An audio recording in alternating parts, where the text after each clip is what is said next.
இன்னைக்கு வெள்ளிக்கிழமை. 4:45க்கெல்லாம் முழிப்பு தட்டுனனால, அலாரம் அடிக்கிறதுக்கு முன்னாடியே எழுந்திரிச்சுட்டேன். சீக்கிரமா எழுந்திரிச்சாலும் சாப்பாடு, குழம்பு, பொரியல் இதெல்லாம் தனித்தனியா பண்றதுக்கு சுத்தமா மனசே வரல. ஏன்னா 6 மணிக்கு மேல பார்த்தீங்கன்னா, அப்படியே செம்மையா தூக்கம் வருது. உண்மைய சொல்லப்போனா, நேத்து நைட்டு சுத்தமா தூங்கல நானு. ஏன்னா பகல்ல நல்லா படுத்து தூங்குனனால, நைட்டு சுத்தமா தூக்கமே வரல.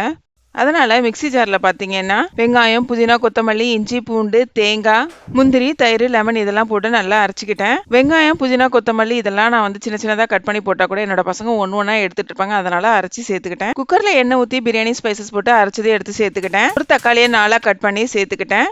மிளகாத்தூளு, மஞ்சத்தூளு, உப்பு, காளானும் அப்புறம் பன்னீரும் சேர்த்துக்கிட்டேன். லோ ஃப்ளேம்ல வச்சு நல்லா எண்ணெய் பிரிஞ்சு வர அளவுக்கு வதங்க விட்டுட்டேன். அதுக்கப்புறம் தான் அரிசியும் தண்ணியும் சேர்த்துக்கிட்டேன். ஊர்ல இருந்து வரும்போது பாத்தீங்கன்னா பிரியாணி ஸ்பைசஸ்லாம் வாங்கிட்டு வந்திருந்தேன். அதெல்லாம் இப்ப அரைச்சி இது கூட 1 டீஸ்பூன் சேர்க்க போறேன். வறுத்து அரைக்கிறதுக்கு டைம் இல்ல. அதனால பாட்டில் கண்டெய்னர்ல போட்டு ஃப்ரிட்ஜ்ல எடுத்து வைக்க போறேன். கொஞ்சமா மட்டும் வெளியில எடுத்து வச்சிட போறேன். ஸ்நாக்ஸ்க்கு நட்ஸும் ஆப்பிளும் கொஞ்சம் கட் பண்ணி கொடுத்து விட்டுட்டேன்.